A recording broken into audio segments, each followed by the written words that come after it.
Is the Rudy Gobert comeback real?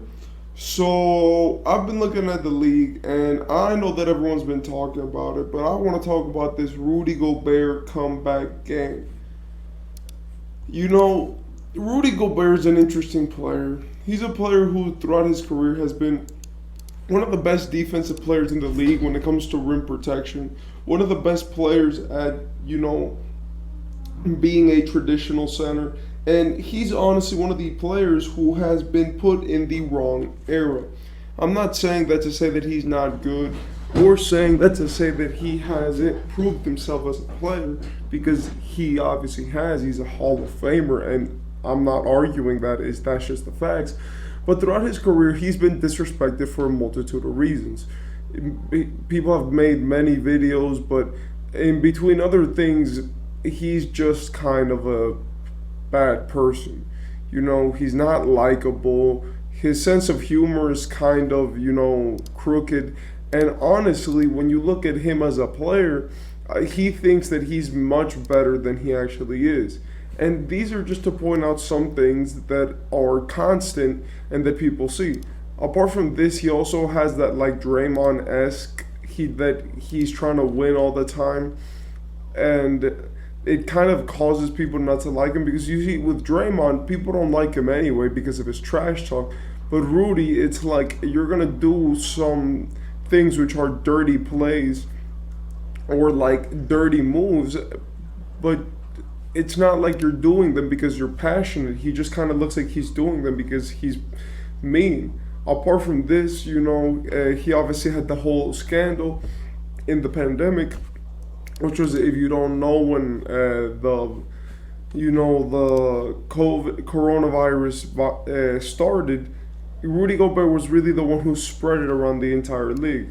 If you guys don't know, there was a press conference where he was making a joke like, "Oh, I don't care about coronavirus," basically. And he was like, "Oh, I understand that everyone's scared, but I don't really mind this." And then he started touching the microphone, the desk, and basically started putting his hands on everything, which is something that you weren't supposed to do at the time because people were scared that they might get it.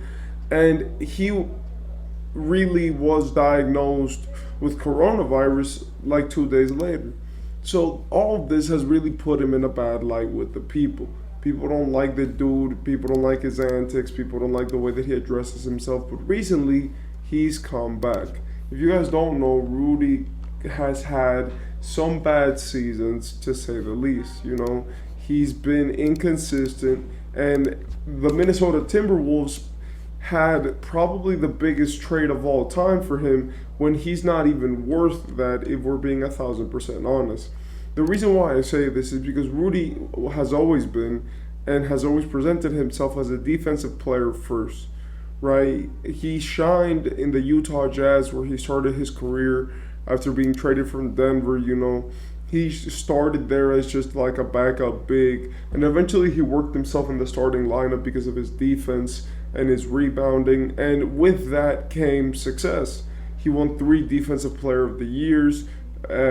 He got 4 All-NBA teams, 3 All-Star teams, 6 All-Defensive teams, and a block champion mixed in with a rebounding champion, having the most rebounds in the season.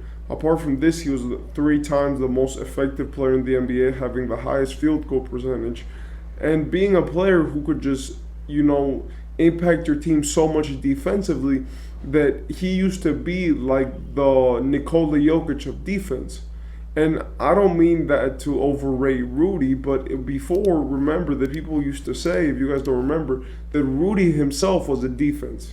And to be able to say that, he was kind of like, what Nikola Jokic is offensively today, that's how we looked at Rudy Gobert defensively. That just by having him on your lineup, you could actually just have a top defense just because of him. This was evidenced as Utah relied heavily on his rim protecting, on his, defers around the rim, and on his way of defending. But this all, happened until Rudy started being exposed. Now, this was not due to anything bad. This was just because Rudy, when he would go and he would play defense, People realized that he couldn't defend the perimeter. He had slow feet. His hips couldn't adjust fast enough to the perimeter defense, and he would normally get exposed by guards. The first to figure this out was the Dallas Mavericks in the playoffs. Even though a lot of teams had tried to abuse this, the team which actually did it the most was not necessarily, the Clippers, because even though the Clippers did figure this out, the Clippers were still likely to beat the Jazz. But the team which really exposed this to the world, I'm sorry, the Clippers were the ones to figure it out. But the one team which really put it out there and made it be known that this was a thing was the Dallas Mavericks. It was at the 2022 playoffs, and Rudy Gobert had been playing well that season. He was an all-star. He was a rebounding champion, and when he got to the playoffs, they were very confident in his abilities.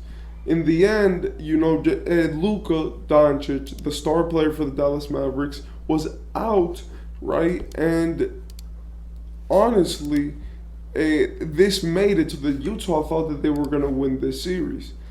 After all, Jalen Brunson just completely exposed the Utah Jazz, and through their system of 5 out and basically putting 5 shooters on the perimeter and forcing Rudy Gobert to stay out of the paint, right? That caused him to be tortured, and it just looked horrible for him.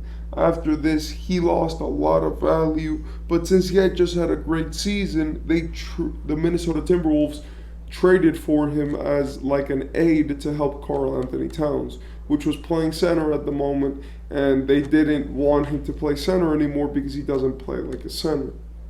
Eventually, after the Timberwolves traded for Gobert, they traded this huge package, like 6 first round picks, and like 4 good role players for Rudy Gobert, which was an extreme overpay, and still is, by the way. Even if they're good, it's still an extreme overpay for Rudy Gobert.